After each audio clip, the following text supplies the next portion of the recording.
Shall we get into the reading? I'm all ready with my gloves. Okay, so for the last chapter, we see Edgar Linton pass away. Kathy ended up marrying Linton, her cousin, because it's during the time of the Gothic art movement, and a theme that occurs quite often in this genre is incest. So there's that.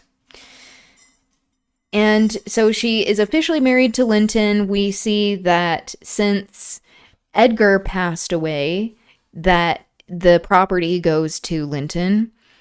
And who controls Linton but Heathcliff? Heathcliff dismissed all of the servants. He's making Catherine live with him.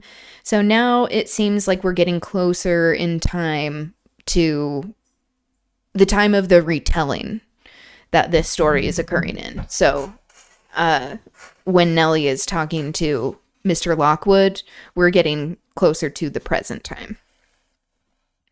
Present for this period. Okay. The evening after the funeral, meaning Edgar's funeral, my young lady and I were seated in the library, now musing mournfully, one of us despairingly on our loss, now venturing conjectures as to the gloomy future. We had just agreed the best destiny which could await Catherine, which would be a permission to continue resident at the Grange, at least during Linton's life, he being allowed to join her there, and I to remain as housekeeper. That seemed rather too favorable an arrangement to be hoped for, and yet I did hope, and began to cheer up under the prospect of retaining my home and my employment, and, above all, my beloved young mistress, when a servant, one of the discarded ones not yet departed, rushed hastily in and said, "That devil Heathcliff was coming through the court. Should he fasten the door in his face?" If we had been mad enough to order that proceeding, we had not time. He made no ceremony of knocking or announcing his name. He was master, and availed himself of the master's privilege to walk straight in without saying a word, since he owns the Grange now. The sound of our informant's voice directed him to the library. He entered, and motioning him out, shut the door. It was the same room into which he had been ushered as a guest 18 years before. The same moon shone through the window, and the same autumn landscape lay outside. So we see it's a cyclical nature of events. We also see how this time around Heathcliff is coming back and he owns the property. How he has completely shifted the power dynamic. How the original catalyst for the older Catherine going mad, for Heathcliff starting on this plot for revenge, was his return in this same room. So we'll see what kind of shift happens this time around. We had not yet lighted a candle, but all the apartment was visible, even to the portraits on the wall, the splendid head of Mrs. Linton and the graceful one of her husband. Heathcliff advanced to the hearth. Time had little altered his person either. There was the same man, his dark face, rather sallower and more composed, so again talking about him in racialized language. His frame a stone or two heavier, perhaps, and no other difference. Catherine had risen with an impulse to dash out when she saw him. "Stop," he said, arresting her by the arm. "No more running away. Where would you go? I'm come to fetch you home, and I hope you'll be a dutiful daughter and not encourage my son to further disobedience. I was embarrassed how to punish him when I discovered his part in the business. He's such a cobweb, a pinch would annihilate him. But you'll see by his look that he has received his due. I brought him down one evening, the day before yesterday, and just sat him in a chair and never touched him afterwards. I sent Hareton out, and we had the room to ourselves. In 2 hours I called Joseph to carry him up again, and since then my presence is as potent on his nerves as a ghost. And I fancy he sees me often, though I am not near. Hareton says he wakes and shrieks in the night by the hour together, and calls you to protect him from me. And whether you like your precious mate or not, you must come. He's your concern now. I yield all my interest in him to you." Why not let Catherine continue here, I pleaded, and send Master Linton to her? As you hate them both, you'd not miss them. They can only be a daily plague to your unnatural heart. It's like you don't need to insult him while you're trying to, get something from him, but okay. I'm seeking a tenant for the Grange, he answered, and I want my children about me, to be sure. Besides, that lass owes me her services for her bread. I'm not going to nurture her in luxury and idleness after Linton is gone. Make haste, and get ready now, and don't oblige me to compel you.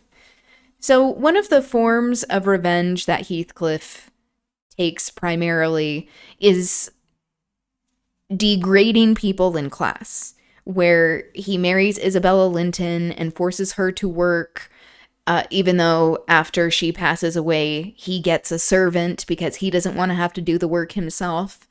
That there is this sexism and an emphasis in reinforcing the patriarchal hierarchy of class that exists at this time period, that is shown through the larger scale of British Empire and its impunity and violence and non-consensual domination.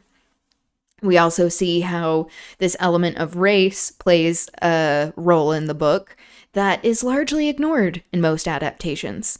In particular, this latest adaptation of Wuthering Heights, where Heathcliff has been further marginalized because of his race and because of his class, that he has even more motivation to get justice from a society that clearly is not just. But he is taking it out on children and these non-consenting entities, so we have to call into question the morality of it.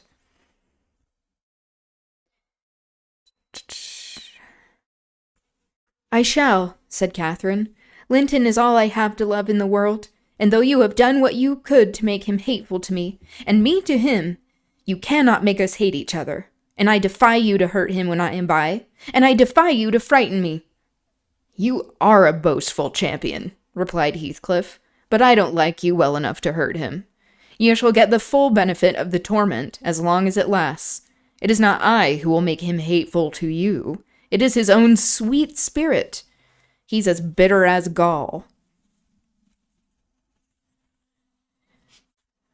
At your desertion and its consequences. Don't expect thanks for this noble devotion. I heard him draw a pleasant picture to Zillah of what he would do if he were as strong as I. The inclination is there, and his very weakness will sharpen his wits to find a substitute for strength. I know he has a bad nature, said Catherine. He's your son. But I'm glad I've a better to forgive it. And I know he loves me, and for that reason I love him. Mr. Heathcliff, you have nobody to love you. And however miserable you make us, we shall still have the revenge of thinking that your cruelty rises from your greater misery. You are miserable, are you not? Lonely like the devil and envious like him? Nobody loves you. Nobody will cry for you when you die. I wouldn't be you. Catherine spoke with a kind of dreary triumph. She seemed to have made up her mind to enter into the spirit of her future family, and draw pleasure from the griefs of her enemies. You shall be sorry to yourself presently, said her father-in-law, if you stand there another minute. Begone, witch, and get your things. She scornfully withdrew. In her absence, I began to beg for Zillah's place at the Heights, offering to resign her mine. But he would suffer it on no account. He bid me be silent, and then, for the first time, allowed himself a glance around the room and a look at the pictures. Having studied Mrs. Linton, he said, I shall have that at home. Not because I need it, but... He turned abruptly to the fire and continued, with what, for lack of a better word, I must call a smile. I'll tell you what I did yesterday. I got the sexton, who was digging Linton's grave, to remove the earth off her coffin lid, and I opened it. So he opened Catherine's coffin. Jesus. I thought once I would have stayed there when I saw her face again. It is hers yet. He had hard work to stir me, but he said it would change if the air blew on it. And so I struck one side of the coffin loose and covered it up. Not Linton's side, damn him. I wish he'd been soldered in lead. And I bribed the sexton to pull it away when I'm laid there, and slide mine out too. I'll have it made so, and then, by the time Linton gets to us, he'll not know which is which. Hi, buddy. I hear him meowing. Hi, bud. I see him standing outside. He's deciding what to do. Hi. He's coming. Hello, good sir. Welcome, welcome. Whoops. Hey. What you up to?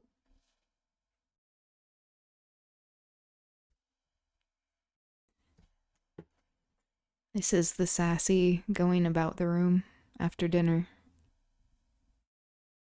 Okay, bye. Okay. Anyway.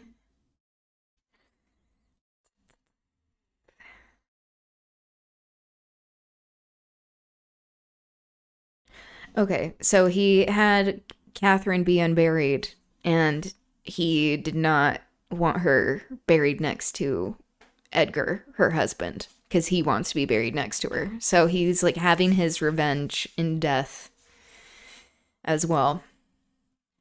You were very wicked, Mr. Heathcliff, I exclaimed. Were you not ashamed to disturb the dead?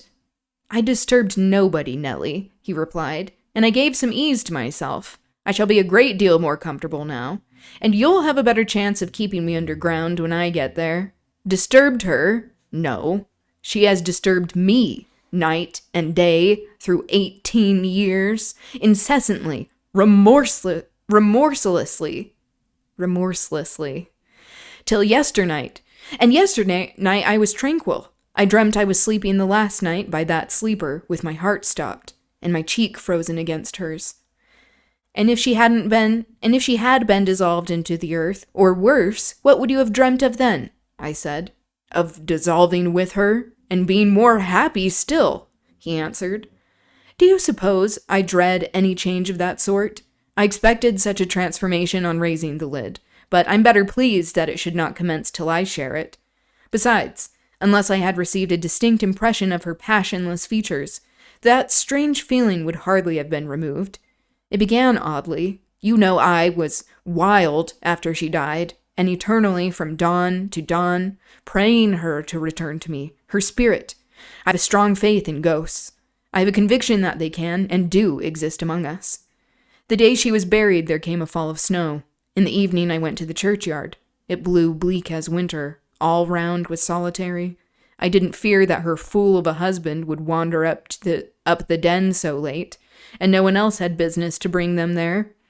Being all alone and conscious, 2 yards of loose earth was the sole barrier between us. I said to myself, I'll have her in my arms again. If she be cold, I'll think it is this north wind that chills me. If she be motionless, it is sleep. I got a spade from the tool house and began to delve with all my might. It scraped the coffin. I fell to work with my hands, so he had previously unburied her on his own. Some necrophilia shit. The wood commenced cracking about the screws. I was on the point of attaining my object when it seemed that I heard a sigh from someone above, close at the edge of the grave, and bending down. If I can only get this off, I muttered. I wish they may shovel in the earth over us both. I wrenched at it, and more desperately still. There was another sigh, close at my ear. I appeared to feel the warm breath of it displacing the sleet-laden wind. I knew no living thing in flesh and blood was by, but certainly as you perceive the approach to some substantial body in the dark, though it cannot be discerned, so certainly I felt that Kathy was there, not under me, but on the earth. A sudden sense of relief flowed from my heart, through every limb. I relinquished my labor of agony, and turned consoled at once, unspeakably consoled. Her presence was with me. It remained while I refilled the grave and led me home. You may laugh if you will, but I was sure I should see her there. I was sure she was with me, and I could not help talking to her. Having reached the heights, I rushed eagerly to the door. It was fastened, and I remember that accursed Earnshaw and my wife opposed my entrance. I remember stopping to kick the breath out of him. Oh, so that's the night that Isabella ran away.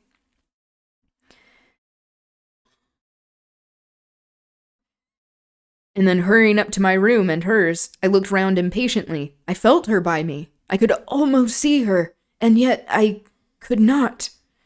I ought to have sweat blood then from the anguish of my yearning, like a Christ figure. Christ imagery. Coming back from the dead.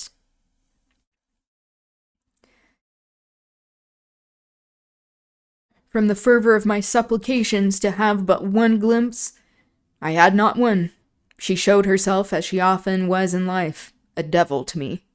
And since then, sometimes more, sometimes less, I've been the sport of that intolerable torture. Infernal, keeping my nerves at such a stretch that, if they had not resembled catgut, they would, long ago, have relaxed to the feebleness of Linton's. When I sat in the house with Hareton, it seemed that on going out I should meet her. When I walked on the moors, I should meet her coming in. When I went from home, I hastened to return. She must be somewhere at the heights, I was certain. And when I slept in her chamber, I was beaten out of that. I couldn't lie there, for the moment I closed my eyes, she was either outside the window, or sliding back the panels, or entering the room, or even resting her darling head on the same pillow as she did when a child. And I must open my lids to see, and so I opened and closed them 100 times a night. Okay, we have a footnote.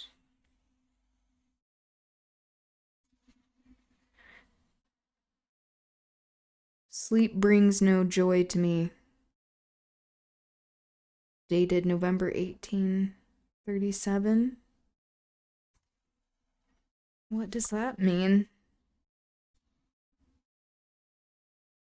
Oh, there is a poem on the next page. This is the poem.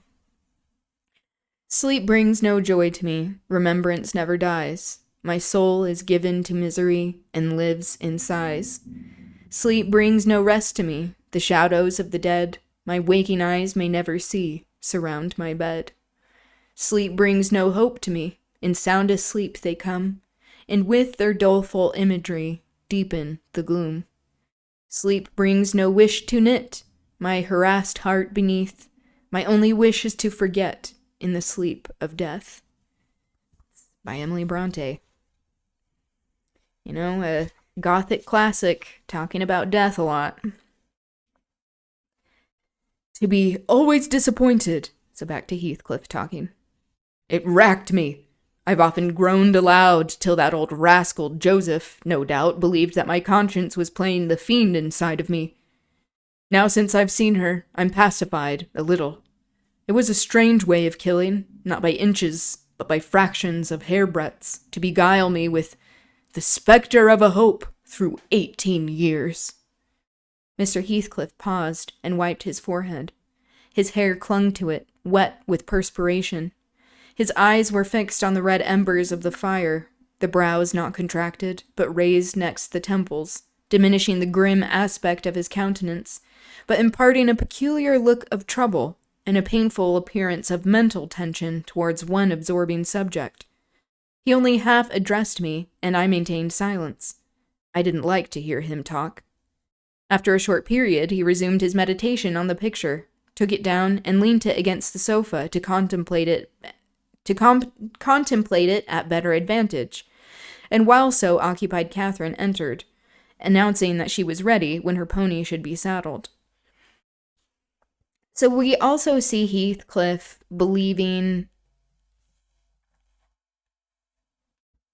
having a belief in life, a hereafter, spirits of some sort, that they weren't very Christian growing up. They didn't really go to church.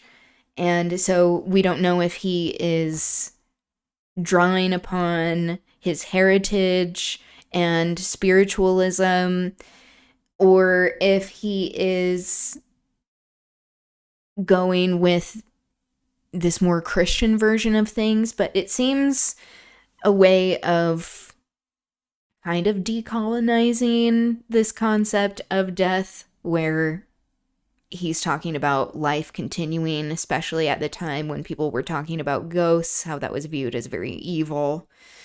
So that's something to consider. I could have put that in a more articulate way, but there you go.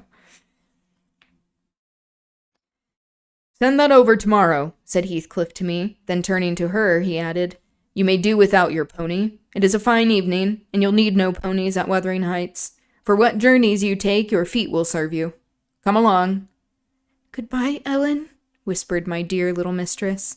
As she kissed me, her lips felt like ice. Come and see me, Ellen. Don't forget. Take care you do no such thing, Mrs. Dean, said her new father. When I wish to speak to you, I'll come here. I want none of your prying at my house.